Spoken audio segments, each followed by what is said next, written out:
HCL take नतीजे पेश करेगा कल। आइए नतीजों का अनुमान जान लिया जाए, क्योंकि खासतौर से टीसीएस, इन्फोसिस दोनों के नतीजों के देखने के बाद कुछ हमें बहुत डर लग रहा है HCL टेक के नतीजों का अनुमान सुनने में। बताएं, कुछ आप रिलीफ देंगे?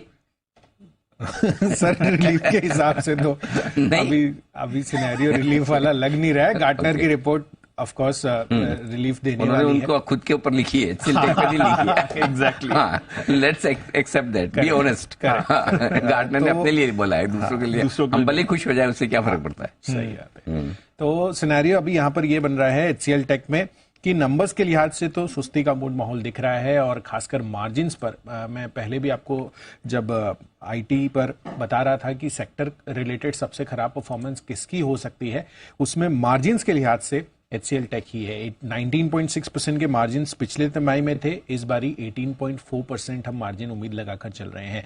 अब यहाँ पर डॉलर आय भी देखिए, क्योंकि टॉप लाइन उतनी अच्छी नहीं है तो इसी वजह से कंपनी की मार्जिन्स भी हर्ट होती हुई नजर आ रही हैं। करीबन 0.4% की ग्रोथ के साथ 325.7 करोड़ डॉलर्स पर कंपनी अपनी डॉलर आय रिपोर्ट कर सकती है। कॉन्स्टेंट करेंसी टर्म्स में हम टीसीएस या फिर इन्फोसिस की जहां 0.9% की ग्रोथ एक्सपेक्ट करके चल रहे थे, उसके मुकाबले 0.6% की पहले ही हम डी ग्रोथ मानकर चल रहे हैं कि यहां पर कॉन्स्टेंट करेंसी टर्म्स में आती हुई नजर आएगी।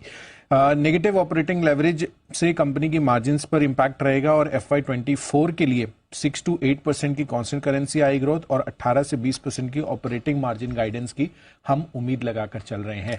एंड अगेन, जैसे कि गाइडेंस हम इन्फोसिस के केस में भी बोल रहे थे कि यहां पर ये गाइडेंस रह सकती है 6 to 8% की कॉन्स्टेंट करेंसी टर्म्स में।